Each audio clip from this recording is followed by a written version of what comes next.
ଝୋଳ କୁଆଡ଼େ ଗଲା ସେ ବେଳ।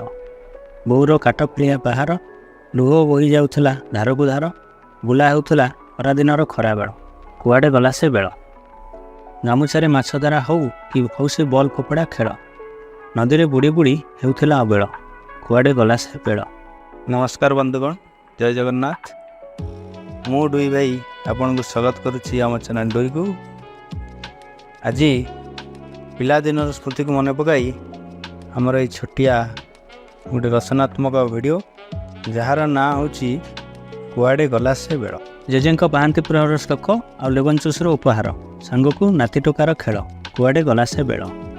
ଗୋବର ଲିପା ଖଳା, ଅତିଥି ସଙ୍ଗେ ଜେଜେଙ୍କ ଶାସ୍ତ୍ର ତର୍ଜମା, ତା ସାଥେ ଶୀତଦିନିଆ ସକାଳ, କୁଆଡ଼େ ଗଲା ସେ ବେଳ।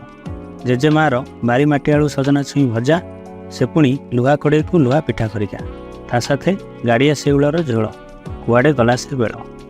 ବୋଉର କାଠଫଳିଆ ପାହାର, ଲୁହ ବୋହି ଯାଉଥିଲା ଧାରକୁ ଧାର, ବୁଲା ହେଉଥିଲା ଖରାଦିନର ଖରାବେଳ, କୁଆଡ଼େ ଗଲା ସେ ବେଳ।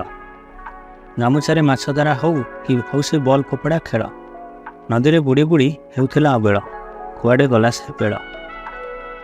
ନଦୀ କୂଳେ କଞ୍ଚା ଆମ୍ବ ସହିତ ଲୁଣର ସମାହାର, ତା ସାଥେ ଖିଆ ହେଉଥିଲା ଖରାଦିନିଆ ମିଠା ତାଳ, କୁଆଡ଼େ ଗଲା ସେ ବେଳ। ଚୁଲି ମୁଣ୍ଡେ କଟୁଥିଲା ଶୀତୁଆ ସକାଳ, ଲାଇନ୍ କଟିଲେ ରାତି ରାତି ଚାଲୁଥିଲା ଖରାଦିନିଆ ତାସ୍ ଖେଳ, କୁଆଡ଼େ ଗଲା ସେ ବେଳ।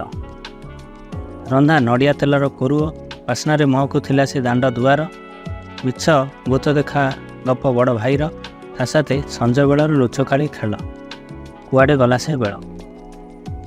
ବର୍ଷା ଦିନେ ଖସି ଯାଉଥିଲା ଗୋଡ଼, ବୋଇକି ନେବାକୁ ପଡ଼ୁଥିଲା ସାଇକେଲ, ଭାଙ୍ଗି ଯାଉଥିଲା ସ୍କୁଲକୁ ନେଇଥିବା କାଚ ବୋତଲ, କୁଆଡ଼େ ଗଲା ସେ ବେଳ। ଆହା କି ସୁନ୍ଦର ଥିଲା ସେ ବେଳ, କୁଆଡ଼େ ଗଲା ସେ ବେଳ।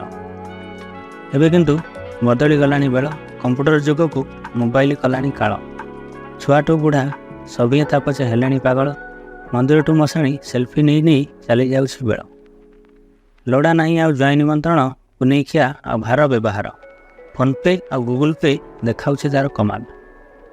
ସମ୍ପର୍କ ହୋଇଗଲାଣି ଏଠି ଟଣମଳ, ନିଜ କଥା ନିଜକୁ ହେଲାଣି ଅସମ୍ଭାଳ। ଆଉ ନାହିଁ ସେ ଶାରୀରିକ ପରିଶ୍ରମ ଦେଇ ସେ ନାଲି ଚାଉଳ ପଖାଳ, ହେଲେ ଯୁଗ ହୋଇଗଲାଣି ପୁରା ଅଦଳ ବଦଳ।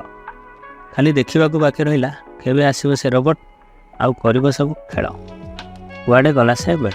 ମୁଁ ଆଶା କରୁଛି ଆପଣଙ୍କୁ ଏହି କବିତାଟି ପସନ୍ଦ ଆସିଥିବ। ପସନ୍ଦ ଆସିଥିଲେ ଭିଡ଼ିଓଟିକୁ ଲାଇକ୍, କମେଣ୍ଟ, ସେୟାର ଆଉ ସବସ୍କ୍ରାଇବ୍ କରିବାକୁ ଭୁଲିବେ ନାହିଁ। ତେବେ ବନ୍ଧୁଗଣ, ମୁଁ ଆସୁଛି ପୁଣି ଦେଖା ହେବ ନୂଆ ଭିଡ଼ିଓ ସହ। ମଜା କରନ୍ତୁ, ଖୁସିରେ ରୁହନ୍ତୁ। ଜୟ ଜଗନ୍ନାଥ।